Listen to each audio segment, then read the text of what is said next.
and leave it on anchor for a significant amount of time, like I'm talking over a couple of months, tighten it up. Oh, yeah, you're right. Just tighten it up, it'll stop it leaking. Entirely stop it leaking. But I wouldn't do it unless you're going to spend, like you're going to leave 6 months ago overseas on a mooring, tighten it up. If you're going to be there in another couple of months, don't worry about it. The bilge pump has an auto setting. I've never used the auto setting.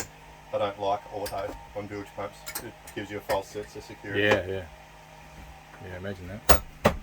Chicken shit. Other people say it's going to save your boat. I'm like, if the boat's sinking, I'll know because I pump it out every time. Okay, so back through here. You should probably be familiar with this area. Spare canvas.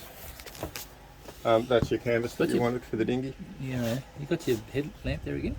Where you going? It should be just up there. Put him on, mate. In the headlamp spot. We need lighting. We need a lighting man.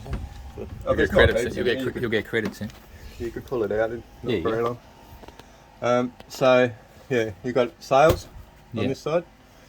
Spare canvas and the old sail on this side. Old sail being.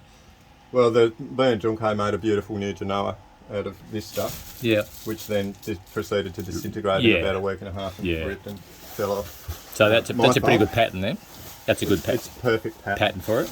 This is a bit of old canvas that someone gave me off their yacht when I was in Horseshoe. There's your spare rain bus Ranex. Oh, yep. Yep, that's from the start of the trip, so you can see how much I've used. Fuck all. Oil. That's the oil for the engine and the oil. gearbox. Yep. I wouldn't buy this one again. I didn't like the way that the engine sounded. Yeah, right. It sounds better if you use a more quality oil. I asked the guy and he said there's no difference, but there is. I noticed. What would you use? Some Valvoline or okay, something like that. Some quality oil. Yeah. Couple of deck chairs. Yep. You're familiar with the operation of a deck chair? Right? Yeah. Yep. You want to leave They just kind of leave up there. Yeah. Sometimes you'll notice a rattle from here and it's one of these things rattling. It's most probably the thing I'm about to show you, which is the invaluable tool which comes with the boat, which is probably the tool that you need for the boat. The boat hook? Oh yeah, right, yeah. This is the arm. Oh yeah. And it's got the arm for whatever you drop down there. Okay, yeah, right. Yeah, right. That's good. It also doubles as the pole, so if your bilge pump won't go in the right place, yeah, right. You just stick your arm down there and locate your bilge pump to where you want it. And then you're set. So, okay, bilge pump, we've got a bit of water in the boat. There's always water in the boat. A bit of water in the boat. There's always that much water in the boat. Yeah. Just below the bilge pump. If it's above the bilge pump, you've got to pump it. Yeah. So water in the boat, corrosion?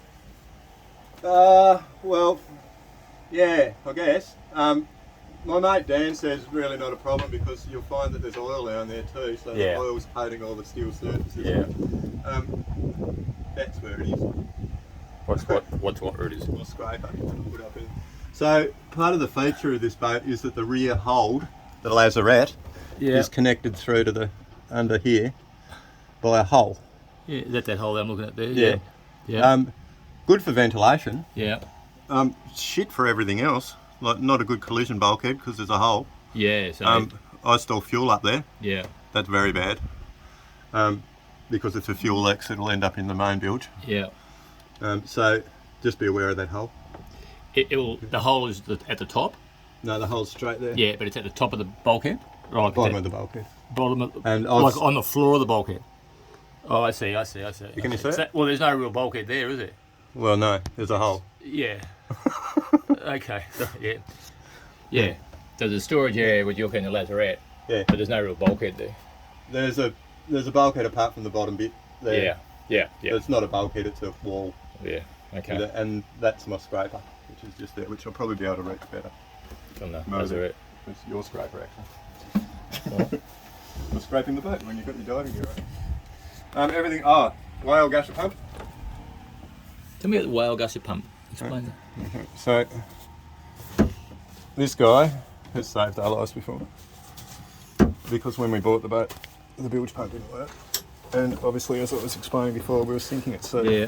so you get this end, you shove that down there, and you get this end, you shove that in the cockpit. Yep. Then you shove a arm in there, which I just used the arm out of my toolkit. Yep. And you pump. Oh, I see. It's a manual one. Manual one. Yep. Does about fucking 300 litres a minute. Yeah, wow. So Fair bit of pumping, I believe it. You get it once it gets going there, yeah. oh mate, it just pumps out. Yeah. It's good. It saves our lives. Yeah. The only disadvantage is it pumps bilge water in the cockpit, so you end up with bloody oily, slippery feet. You can't get it over the side. But that's not long enough. Okay. We can add it though. We can add. Yeah. Or you could plumb it into something like a bloody sea cock, which would be lovely. But at the moment, it's a great backup system, and it works. Yeah. So that's good. That's good. You got your That's really spinnaker. So that's a spinnaker there. Spinnaker there. Is that on the sock on that side there? Yep. Is it a sock? This isn't the sock. This is No, the bag. that's the bag. That's but the it's in a sock. Do you use it, Mitch? Yeah, Yeah, we use it all the time. Oh, okay. Any wind under 10 knots. Yeah. I would have used it So yesterday. is it a symmetrical or ASO? Symmetrical. So you put it on the pole. And it's way big. Way big. You It's put it on huge. a pole then. Yeah, you'll do 5 knots and 6 knots wind. Yeah. Mm. Keep your nose under it. And then you got a new Yankee. A Yankee's a high cut jib. Is that the one we got on the? No, it's a new one. Oh, okay. It's the one we bought to deliver the boat to Tassie. It was the only one I could find that would fit the boat in Sydney. So we bought it, delivered it to Tassie, and then I recut the old one. That's the original one. So that's the original Yankee that we've got That's there the at the original moment. jib. Yeah. Original. Okay. So the Yankee more high cut than that one. Oh yeah. So it's pretty high cut. Yeah. The Yankee looks like a classic old rig sailing ship. You know, the ones at the front that kind of go, they're about like that. Would you